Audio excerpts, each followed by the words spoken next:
อ๋อถือใบไหมเว้ยอ้าวว่างแล้ว สัมผัสเตาตอนนี้เรากำลังรับชมฟุตบอลกระชับมิตรระหว่างสาขาอุดมสุราษฎร์ธานีแข่งกับท่าแร่บวกสปป.ลาวนะครับก็เป็นการกระชับมิตรในทุกๆปีแต่เราจะเปลี่ยนสถานที่กันทุกๆปี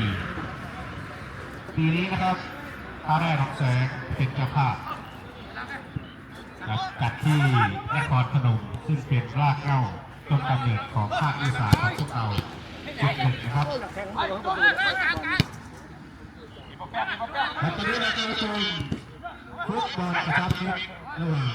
ท่าแร่หนองแสงบวกสปป.ลาวแข่งกับสาขาอุดมอุดรธานีเสือเสือเสือหาเรื่องเด็กทุกคนโอ้ยคิดเลยรักษาได้ละโอ้ยกรรมการครับกรรมการภาพด้วยครับภาพด้วย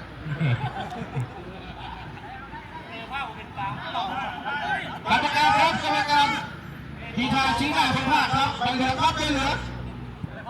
วันนี้เรากำลังได้เปรียบนะครับอะไรเอาทุกอย่างครับไม่ได้การทุกคนไม่ได้ทุกคนไม่ได้ขาอุดรธานีนะครับเดินไปเหลือแล้วนะครับชี้หน้ากรรมการ